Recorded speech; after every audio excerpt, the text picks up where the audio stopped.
and welcome back to Gravetalker Films. I realize it's been a little bit of time between my last video, but I'm just working through some things trying to figure out a schedule. So the Emmys happening this weekend, and I believe the Creative Arts Emmys happened 2 or 3 days ago by the time this gets out. I thought I would discuss The Last of Us Season 2 because I've been meaning to do a video on this for, well, ever since it started airing, and I just hadn't gotten around to it yet. But, you know, I've had 4 months to think about what I thought about the show and, you know, get my thoughts down on paper. I did a week-by-week review and analysis kind of each episode on my school newspaper. That'll be, I can link that down below, but I figured I'd kind of break it down because there's certain things I can't talk about on a school newspaper, and I figured that I would talk about it here. So the first thing I want to say is that my relationship with this franchise has been very interesting, I think. I've done some like animations a few years ago on my channel that have been some of my more viewed videos, but you know, ever since this, but I started playing the games when I was a freshman actually, and it kind of became one of those things that I don't want to say an unhealthy relationship with, but you know, I was a pretty big fan of it when I started with the games. When the show started, I wasn't too excited for it, but I watched the show and then I started playing the games, and when I started playing the games I gained a new appreciation for the show, or the first season at least. And then, you know, the second game, both of them are two of my favorite games ever that I've ever played. I've played them numerous times each, so I was very much looking forward to season 2 when it happened. I'm not a huge TV person. I don't go through shows nearly as quickly as some people do. I primarily spend my time watching movies, and but there's some shows that I watch, and Last of Us has become one of those that I was at least very excited for. And you know, given the week by week reception to it back when it happened, it was a little disheartening because out of the first 2 episodes in particular I really enjoyed, and I enjoyed the majority of what they did at the last season, and I don't understand all of the criticism that first season got, but you know, the more you get into season 2, my thoughts have been very conflicted and very, you know, I want to skew mixed positive because of the very overwhelming negative reception, but the more I think about it, the more just the whole thing just makes me feel weird. So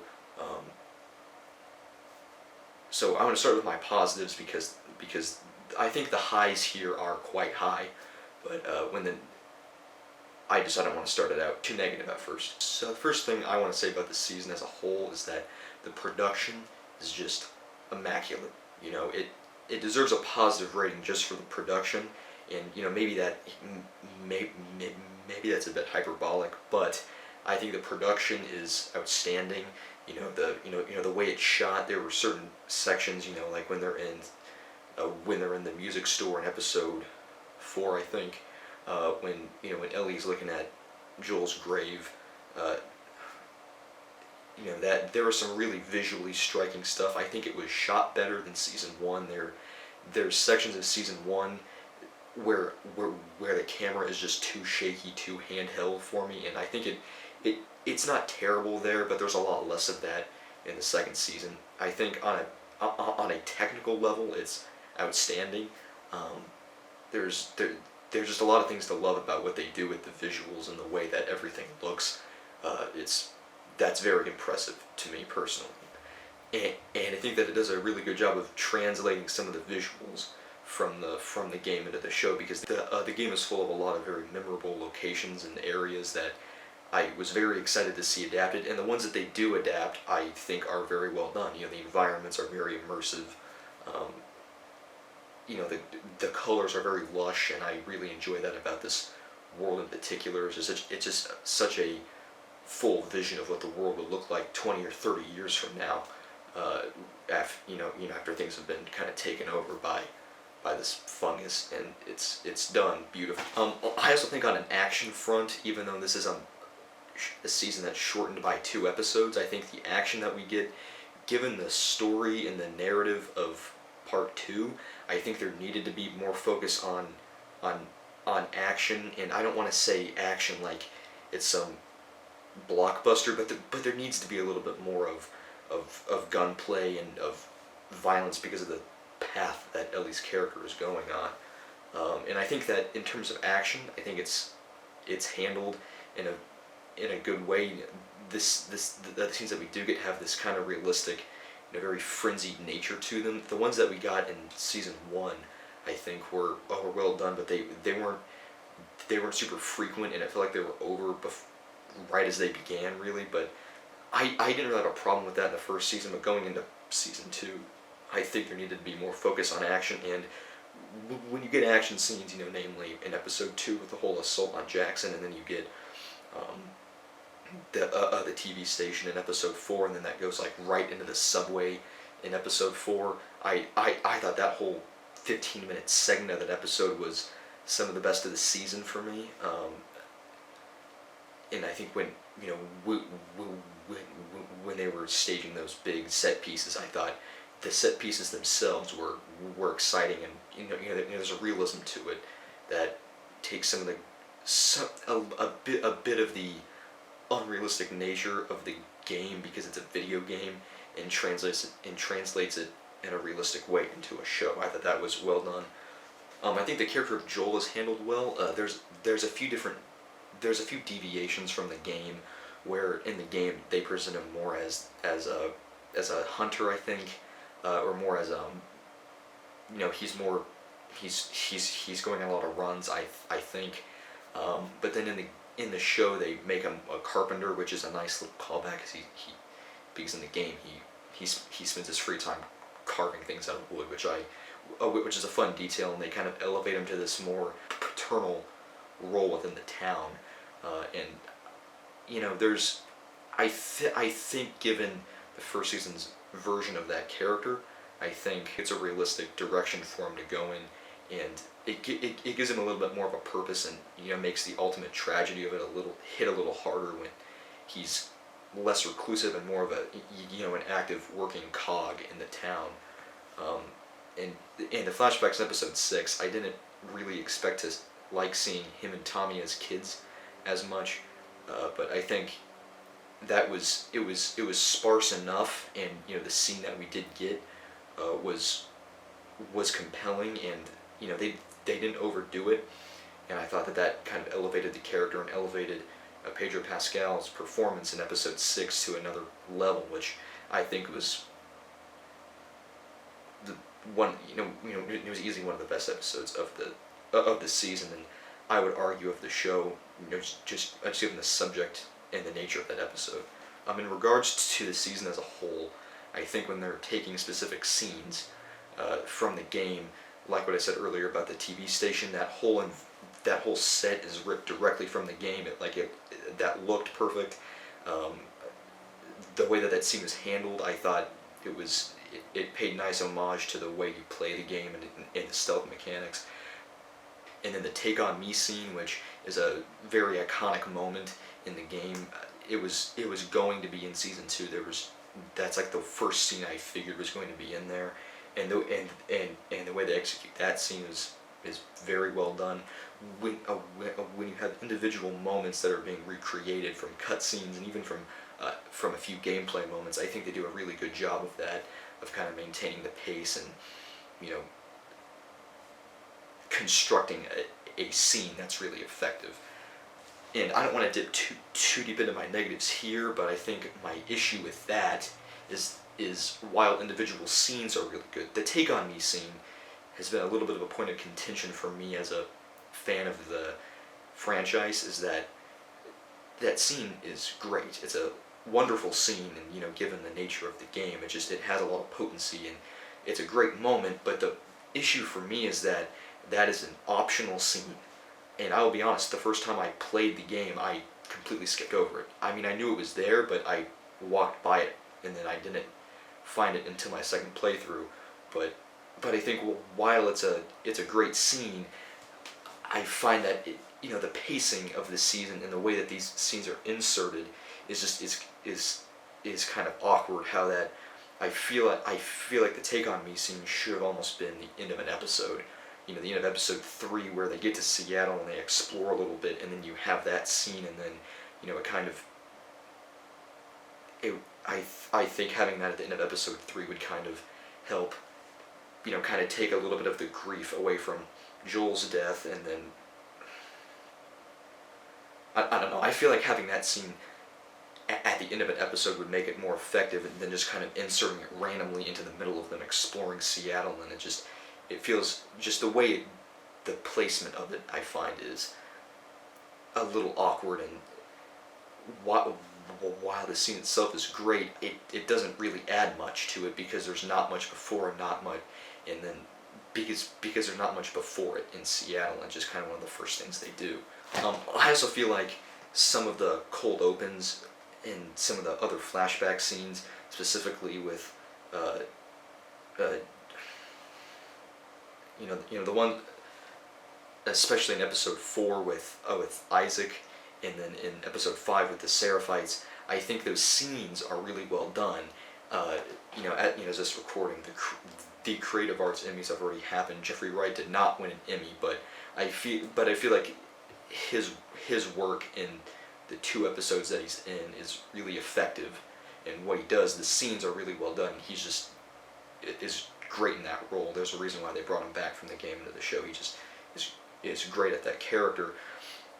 And while I think the scenes are great, the placement in the show I think is off, and it kind of takes away from some of the more important stuff. Some of my favorite parts of the game are just exploring the world and seeing the environments. And when you have so many different detours of, we're going to take this one scene and, we have these other things in there, I think it takes away from some of the exploration, more of the ambience and the quieter moments that make the game special. And I think that a lot of what was great about the first season carries over into the second season. Again, the music is great. A lot of the technical aspects, like I said, are really impressive. And for the most part, the performances are there. I think, Pedro Pascal's really good. Gabriel Luna's really good. From what little we get him as Tommy. Isabella Merced stands out in her role. Maybe for the wrong reasons. I've heard that debated in videos and discussions and things that I've witnessed. But I think she stands out, and she's very entertaining and compelling in her role. The problem with this season is that, while you have, I think, great moments, it's very bumpy, and there's a lot of stuff in there that I just think doesn't work nearly as well as it. I don't want to say as well as it should. It's because a lot of it has been altered and changed, and I think it lacks the structure of the first season. And so you have some of those little finer details. To get the big one out of the way, the one that everyone's been talking about and complaining about since the premiere, basically, is the writing of Ellie. And after finishing the season, I don't think I can disagree. I really want to. I really want to be able to look at it and say, no, I think this is why this works. And episode by episode, when I was analyzing them in my articles, I was trying to figure out rational reasons as to why some of these, as to why Ellie's being written as this just angsty, rebellious teenager, which doesn't feel completely out of line for the character for me. But it's just the way it's done just feels weird. And I think the biggest problem with that is Craig Mazin. I think he did a really good job writing Ellie in the first season, and I think Bella Ramsey did a good job in the first season. I think the character was written well. I think she was performed well. I didn't really have any problems with that version of the character in the first season. I think carrying over into season 2, Craig Mazin still seems to be, I don't want to say obsessed, but really focused on still the young Ellie traits. They always call it the childlike wonder. When she goes into the museum and kind of relives and sees these rockets and things for the first time. There's this palpable joy that you can see on both interpretation in both iterations of the character that is very poignant, but the problem with that is I don't think the character is the same as a 15-year-old as she is as a 19-year-old. She should be older and a little wiser and a bit more mature by the time you hit season 2.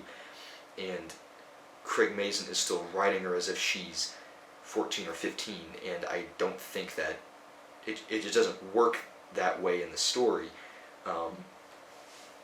I'm not saying that she should be, the most mature person because a lot of the story kind of focuses on her flaws as a character, but she just seems so immature and angsty in this season that I don't want to blame that on Bella Ramsey.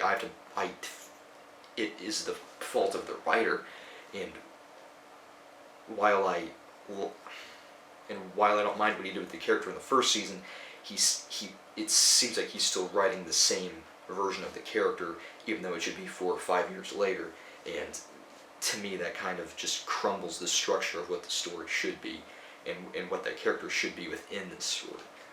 He's writing Ellie as this angsty, rebellious teenager for all of the season, really. She doesn't really ever grow or change or feel like she's grown up.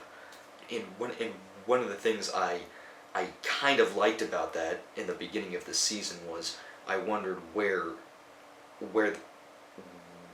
how that would kind of factor into when she eventually goes and starts on this warpath against the WLF and Abby's crew, that she is more emotionally unstable and angsty and just angry about things. And I think that could have had interesting repercussions on how she rationalizes things and goes about this whole revenge mission that she goes on. But my other big problem with the character is that while she's angry and violent the whole time, Craig Mazin said in one of the behind-the-scenes interviews that I believe it was episode 5 that Ellie has this dark fascination with the violence inside of her that's kind of emerging during the season when she beats Nora with the pipe. And again, I think that's interesting in concept, but you have that version of the character, and then you have these kind of extended action set pieces. But the problem with those action set pieces is that none of them are actually spearheaded by Ellie herself. And I don't want to say that there needs to be more violence, there needs to be more death in this season. There does kind of have to be a little bit more violence and a little bit more death. She has to be the one who kind of initiates these conflicts. She has to be the one who's, I'm going to go wipe out this crew of guys because they might know where Abby is, or whatever she's going to do. A lot of these action scenes have Ellie like, I'm going to go find and kill Abby because I want to kill her, but then she encounters anybody, any enemy during the entirety of the Seattle arc, and she's running. She's running away. She's unprepared for it, and to some degree, it's realistic, which is why I really like the whole TV station scene. Is you can feel with Ellie and Dina, they feel underpowered because it's 2 versus 4. They have like body armor and heavier weapons than they do, but then they kind of start to strategize a little bit, and Ellie runs up the stairs and goes and hides and starts to take out the guys one by one. It doesn't go exactly as planned, but there's a little bit of strategy there, and that's why I like that scene so much, is because it's a little bit more realistic, but it shows her kind of strategizing and trying to think about how can I beat me and take out 3 or 4 armed guys, But there's none of that in the rest of the season. You open up with her ground fighting a guy, like I know what she's doing, wrestling a guy, but none of that ever comes into play during the season. And take note, this is the version of the character that has this dark fascination with violence, but every time she's in a situation that requires some kind of action on her part, she always runs. And I just think that's the wrong version of the character that we should be following during this part of the story, especially. She only ends up killing 3 people. I'll say 4 because of Nora, but she kills one guy in the TV station, beats Nora almost to death and lets her turn, so that's kind of one, and then accidentally shoots, and then shoots Owen and accidentally kills Mel in the last episode, but only but half of those are not intended to be like kill shots, I guess. And one of them doesn't, and one isn't even a kill, so she only, it just feels weird the way that's being handled, and it's not nearly as effective as it was in the game. I'm not saying it needs to be constant Ellie murdering everybody, but there needed to be a handful of more moments like that, and for risk of beating a dead horse, I'm not going to elaborate here. Long story short, The Last of Us Part 2 does not work when your vengeful protagonist also does not want to kill anybody. I don't think the game's version of Ellie is specifically trying to be a sadistic psychopath and murder as many people as possible, but she's also not going to say, I'm not going to kill people. She does what she has to, and there's a pragmatism to that version of the character that the show version just does not have. And I've heard people say that it's for fear of making her more likable, but if anything, I think that's doing the opposite. I don't think there was anything that made us really hate Ellie in the game until much later on.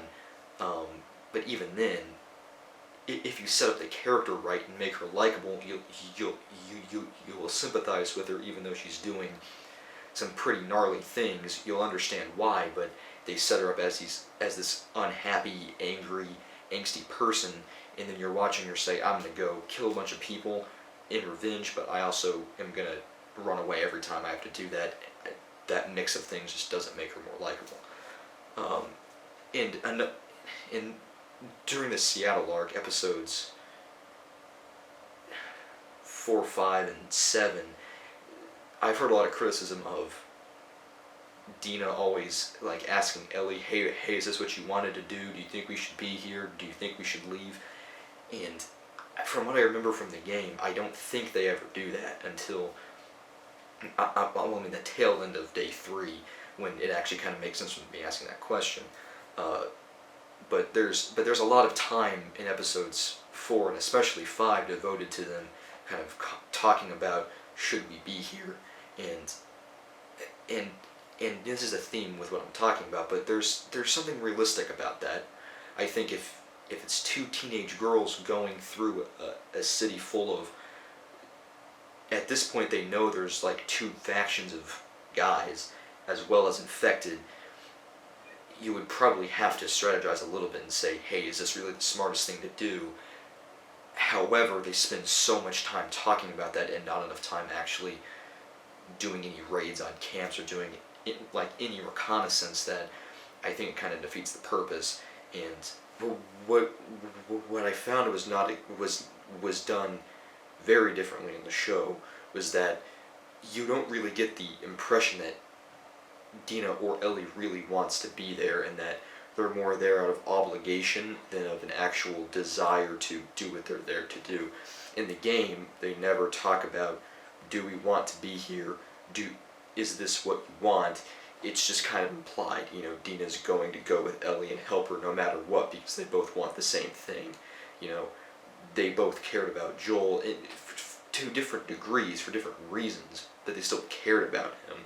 And Dina's gonna go with Ellie, and Tommy leaves in the game before Ellie and Dina do, because he wants to get revenge. And then Jesse eventually follows because he cared about Joel, but also because he cares about his friends, and not for the other reasons where Tommy and Jesse think they have to go help Dina and Ellie because they can't do it, which it's kind of annoying, but it's kind of shown that they aren't really capable of doing what they have set out to do. Maybe that's the wrong thing, the wrong idea to glean from the show, but that's what it seems like. The motivations for everyone being there is just different, and it makes the whole thing feel I don't know. It gives the whole season, just in the whole arc in Seattle, just this different feeling where, you know, it never really feels like anyone feels like they're doing the right thing. And part of what makes what's important to the game is that they think what they're doing is right. And I think this is going to lead into one of my other problems. A lot of these things are connected because so much of the game is connected, and so much of, you know, why the game works is a bunch of little interconnected things. And I'm going to come back to this one later on.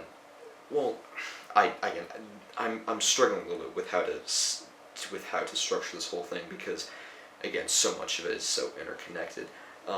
This kind of also sets up that there's the whole reveal, the whole discussion between Ellie and Jesse when they're off on their own, episode 7, in that bookstore where Jesse is here for the community.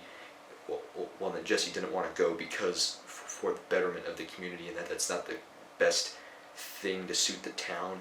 And then Ellie says, "Fuck the community. Joel was my community, and he got beaten to death, and, you know, I have to go avenge him," which is an interesting take on the character. I will say that that's an interesting way of, you know, very quickly kind of explaining her whole perspective on that. And I there's a degree of that I think is universal against both iterations of the character,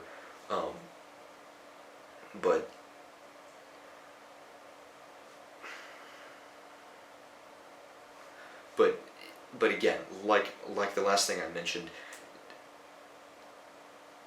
it makes Ellie's intentions also seem very selfish, which there's a degree of selfishness that has followed throughout both games, where Joel rescues Ellie at the end of the first game for a kind of selfish reason, where you know she gave him a feeling and, you know, made him a better person, made him want to become a better person, and he didn't want to lose that, and so it was kind of for a selfish reason. There's a good reason behind it, but it's also kind of selfish. And then, you know, Ellie avenging Joel and going and killing all these people to avenge Joel is kind of selfish. But again, like I said, everyone who accompanies her and who goes before and after her all want to be there. You know, it's not, love for Joel was not just felt by Ellie, it was felt by everybody. And I think it's strange that they set up at the beginning of the season that everybody in the town, or a lot of people in the town, like Joel. He's a very paternal figure for the town. They like him, they respect him, and, you know, even more so than they do in the game. But then Ellie's like the only one who really cares about going to avenge his brutal death. And, you know, I think these two problems are kind of interconnected because there's so much talk about why are we here and trying to justify why they're on this mission, when the justification is in episode 2, is all there, and they spend so much time trying to explain and trying to automatically paint Ellie as this villain who's going and killing people who don't necessarily need to die, and maybe her reasoning is skewed, which is kind of the ultimate point of the game, but it's all being handed to us in the first half. And now that I have those two out of the way, that does lead into the third and the second biggest problem with the season, is the pacing. And in order to kind of illustrate this correctly, I kind of have to break this up into a couple of different sections, where the first one being that kind of the delivery of information. The delivery in the order in which given information in the pacing of the season, I think is a problem. I said earlier about, you know, individual scenes being really good. The flashbacks with Isaac and the flashbacks with the Seraphites are really good scenes individually, but like I said, their placement just tanks the pacing. And not only does it take away from time that should be spent, you know, in Seattle with Ellie and Dina exploring things, encountering things. I like the flashback scenes and the cold opens in those in episodes 4 and 5, but the bigger issue is that in the game, everything you know about the WLF and the Seraphites, you know about from experiences. You go through the game and you're encountering wolves and different bigger and bigger groups of them, and in areas you're seeing what they're capable of, and then eventually you go out as Ellie on your own, and then you're just suddenly shot with an arrow just randomly. It's a great scene. It's a fantastic scene in the game. I'm sure everybody who's played it knows what I'm talking about, but I mean, everything that has been given from experiences, and the show doesn't do that. It gives you all the information about the wolves and the Seraphites in flashbacks and in other scenes that are taking place either before or parallel to what's going on with Ellie and Dina, but they don't discover any of this. There's no, who are these guys? What are they doing? Because they don't ask those questions because the audience isn't asking those questions. Because the audience already knows because they've seen the flashbacks, which the whole thing about the creation of the wolves and Isaac betraying Fedra is all really good. It would have been great for season 3 when you could have a bit more of an extended focus on Isaac as a character. Here, while the scenes we get are great, their placement in the story just does not do the pacing any favors, and it also just in the story it makes no sense, and it kind of takes away from the whole duality side of the story that will be explored more heavily in season 2. But when they're going into Seattle, they should be going in completely blind, and we as the audience should also be going in completely blind and be discovering these things as Ellie and Dina discover them. And that's not done very well in the show. Again, great scenes, but just a poor integration of the scenes, in my opinion.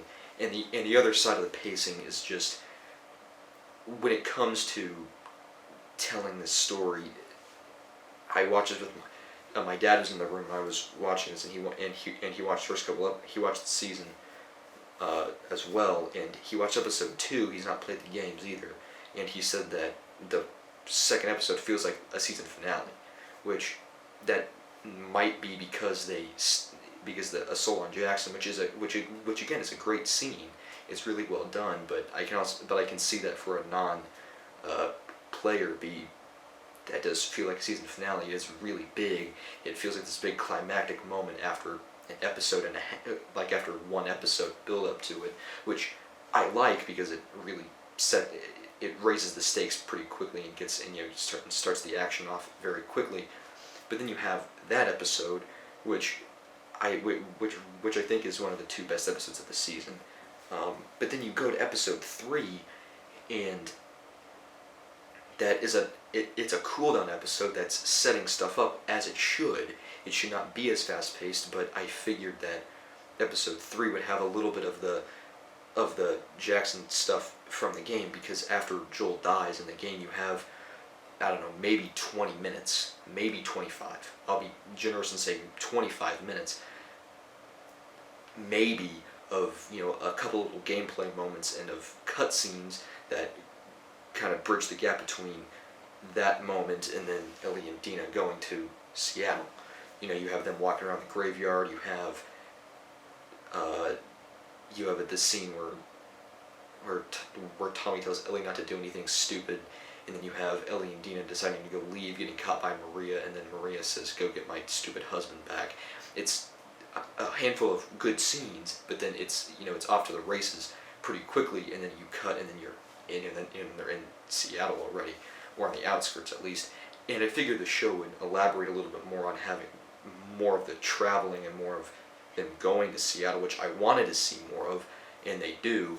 But just the build up in episode 3 especially it was grueling with the addition of the town hall scene, which adds in all these weird little moral decisions which just don't do the adaptation any favors, because the town hall meeting is where all of the, is this really the best decision, is this best for the town, is this best for the community, all this stuff that comes up later in the season but just is just unnecessary for the plot, but they spend a lot of time on in the story.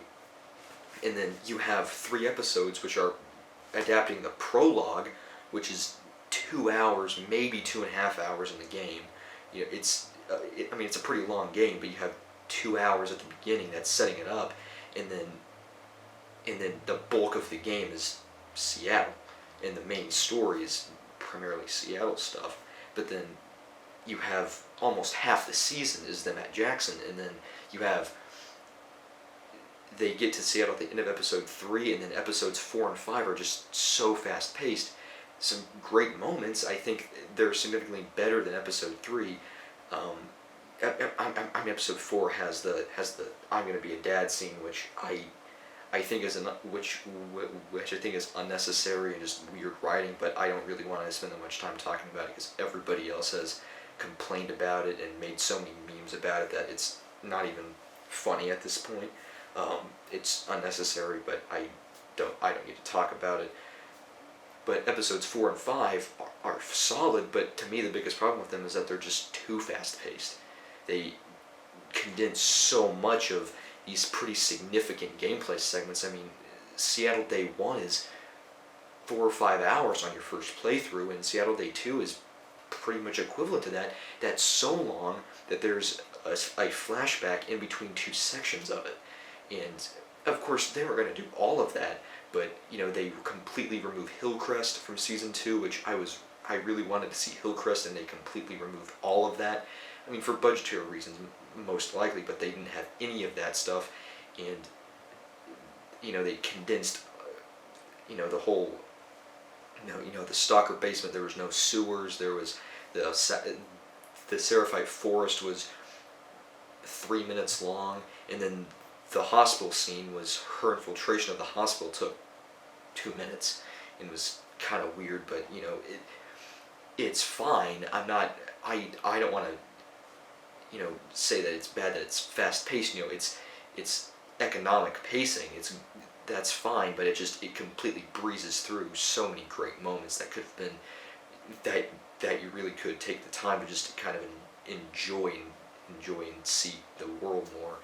And I think that's very detrimental for the season, where you have the first half, which is pretty slow and meticulous, and then you have episodes 4, 5, and 7 with a bottle episode in there that is just incredibly fast paced with nothing but a bottle episode to kind of slow it down. They put that's in there just to slow things down, because if that wasn't in there, it would just be 3 straight episodes. They don't do a whole lot besides just run away from people, and that's just disappointing.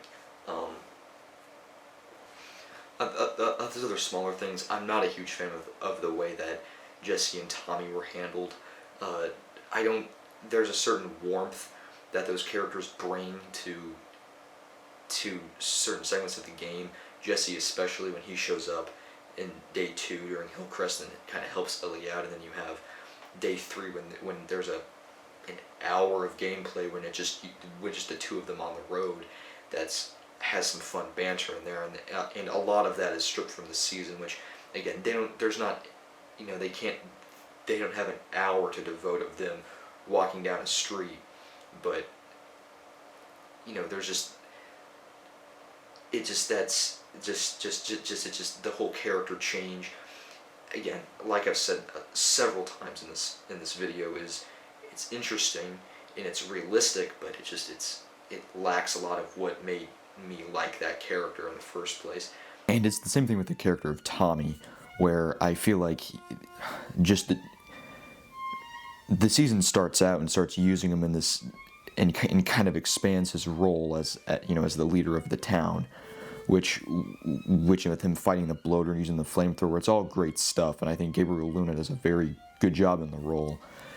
It just, the way that it kind of feels like he's going to be a secondary protagonist almost, very much a supporting role within the show.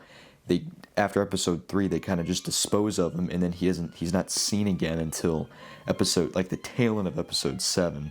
And in the game, Ellie and Dina, a lot of their journey through Seattle is just following Tommy's warpath, and like everything that he's done, torturing people, killing people, like wiping out a lot of enemies and people standing in his way. He does hardly any of that, and we don't see any of it in the season. and then he just kind of dropped quietly at the end, and then is there for 2 minutes before the season ends.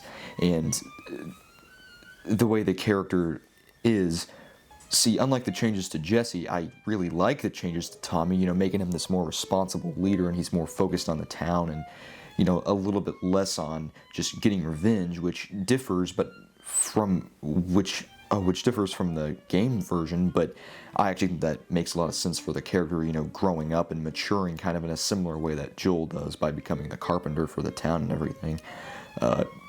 I like the direction they took Tommy in, but then they just kind of crap the bed at the end, and they just don't do anything with him by the end of the season. And again, I'm like other people, I'm hoping that he'll have more to do in season 3. Like he'll get the marina scene when he's sniping on Abby and Manny. I think that having that in there would be awesome. And maybe there'd be an episode, a bottle episode, where maybe it's in between Abby's day 2 and day 3. Maybe it's Abby or Tommy and Jesse going to Seattle, and they have an episode just focused on them just kind of entering the city and just seeing like this whole state of things. I think that would be really cool. I don't know if they would, but they had a focus on Abby and Isaac during Ellie's half of the show, that maybe they would focus half of Abby's part on some of Ellie's group. I don't know if that would make sense, but let's be fair here. There's been a few choices in this season that haven't really made the most sense to me, and I'm sure a lot of other people. And then the character of Abby, the last character who I kind of want to talk about here, in the game, the way that the game expands on the character and actually makes you, at least for me, I think the character's a great character, and you really grow to like her by the end of the story. Of course, she doesn't have that much to do outside of the first 2 episodes, and really only episode 2. And I think what we do get of her is very compelling, quite a bit talkier than she was in the game. Also less brawny, which I've heard some criticism of that choice. But I find the whole anger about the way Abby looks is people were mad about it when she was revealed before the game, thought she was like trans or whatever, and was like homophobic and stuff, thought she was just all the stuff about muscular Abby, and now that she's not muscular in the show, then everyone's mad about that too. Personally, I think it's a weird decision because because Ellie and Abby are fundamentally supposed to look different and play different.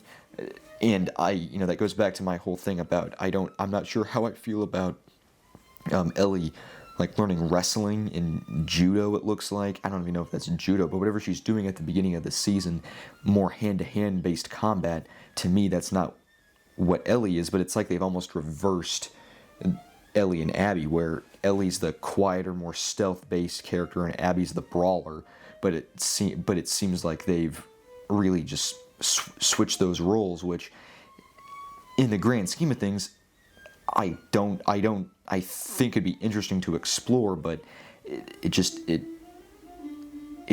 crumbles what makes those 2 characters different, and that doesn't really sit with me well. But I think Caitlin Dever does a very good job in the role. I think that once we get more of her in season 3, I think that she'll be a very capable leading command the screen, because she does have a great screen presence in the 3 episodes that she's in.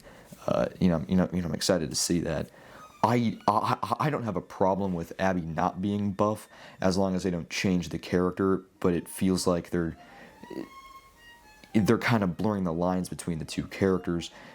At the end of the day, Last of Us 2 is about how these 2 characters who are so fundamentally different are actually very similar, and it's kind of they're similar and different for many reasons, but I just don't really feel like that's being conveyed a whole lot, especially if you've played the game and you know what Abby is supposed to look like and supposed to act like.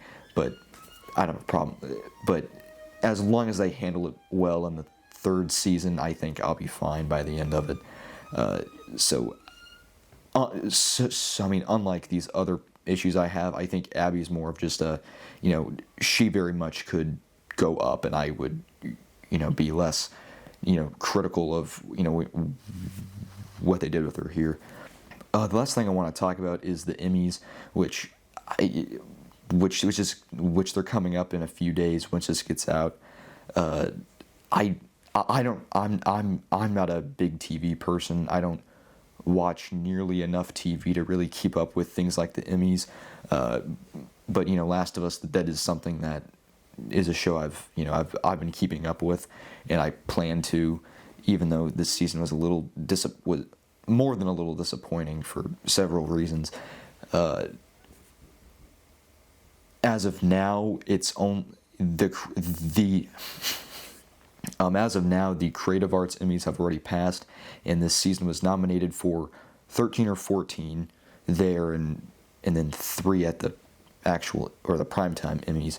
But then this season's only won a single award for sound editing for episode 2, which, well deserved. I'm not a sound expert, so I don't really know, but something tells me that it's not going to win any of its future nominations for drama series, lead actor and lead actress. I wouldn't be pissed off if it won anything. I just don't think it's going to. And if anything, a part of me is happy that it didn't get like writing or directing, but especially writing nominations, because I just think the writing has been so scattershot the entire season. There's moments that are written really well. Everything with Isaac is great. Episode 6 is great. I'd even say that some of the stuff in the first 2 episodes is really good too, but there's stuff throughout everything else that's just so, there's good stuff in there, but a lot of other things are just so meh, and just weird decisions all over the place that I'm kind of happy that it didn't get a writing nomination, because it would just feel weird and gross if it did win anything, which I don't think it's going to. But in the grand scheme of things, I don't think awards really matter that much, as long as the product is good. And unfortunately, I don't think the product that we got here with this season was nearly as good as it should have been, and as good as I wanted it to be. This is probably due to budget, and for that, I think that's, I got to give it some grace for that. But I feel like a lot of these things could have been rectified with or without a big budget if you just stayed closer to the original script. And I just don't know why that wasn't done. It seems so simple in essence, but it was just not followed. And I think that they're going to start, Craig Mazin and everyone else who is involved with the show who has not left is not going to start to see some of the fallout of that, as whenever they eventually come out with season 3 in 2 years or so. I didn't hate it. I didn't love it. It just could have been so much better, and it pains me to say, but it was a disappointing return. So if you made it this far in the video, thanks for watching. I'm very grateful for, wow. So if you made it this far in the video, thanks for watching. I hope I haven't jabbered on too long. I hope my points actually make sense. But thanks again, and keep on walking.